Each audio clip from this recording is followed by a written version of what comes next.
Welcome to NuRevu. Today we'll be taking a look at Infinity Blade 2 for the iPad and iPhone. The super popular award-winning game is back with its stunning visuals and great gameplay. You return from defeating the God King, and without giving the beginning of the story away, let's just say things aren't as easy as it starts out. It's still not free roam, so you can't just walk around as you please. You'll once again need to tap flashing beacons to move from point to point. The game is in essence the same as the first one in a lot of ways. The graphics are just as awesome, and you'll battle enemy after enemy like a typical fighting game. You'll swipe your fingers across the screen to slash enemies with your swords, tap right and left to dodge attacks, and tap the block button to block attacks with your shield. You'll perform magic attacks with various swiping gestures. A new feature in the game is the ability to use dual weapons.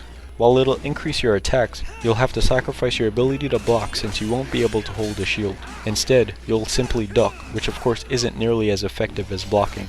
You'll now also have multiple slots to save games, so you can create new characters by starting from the beginning and building them up again, customizing them the way you want. You'll of course once again be able to buy many items from swords to shields to armor and more. There are in-app purchases for the easy way out if you want to purchase more gold. Just click on an item you want to buy that you don't have enough gold for, and you'll be presented the option, provided you have an internet connection. 25,000 gold pieces will cost you 99 cents, for example. It's inevitable you'll die because the point of the game is to keep coming back to life and powering up to get better and better. Once you die, you'll simply rebirth or start from your last save point. Regardless, you'll get to keep all of your items. Weapons and other items get pretty expensive, so it's going to take lots of battles to power up if you don't want to make in-app purchases. One thing I did notice while playing on the iPhone 4 is that there was considerable slowdown at times when battling certain enemies. I would imagine this wouldn't be an issue on a 4S with its better hardware since I didn't experience any slowdown on the iPad 2.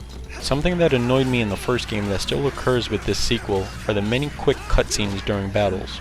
I know a lot of people may not have an issue with it, but I feel it disrupts the flow of a fight sometimes, and I just wish there was an option to disable them during battles. Also, you can't exactly just skip cutscenes. You'll need to hold the button down to fast forward through them instead, which gets kind of annoying. Overall, this is once again the benchmark for gesture fighting slashing games.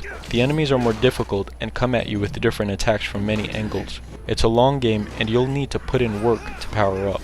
Even though it can become extremely repetitive, it's still a great game and highly recommended. Check out our other videos, and as always, please subscribe to keep up with the latest reviews.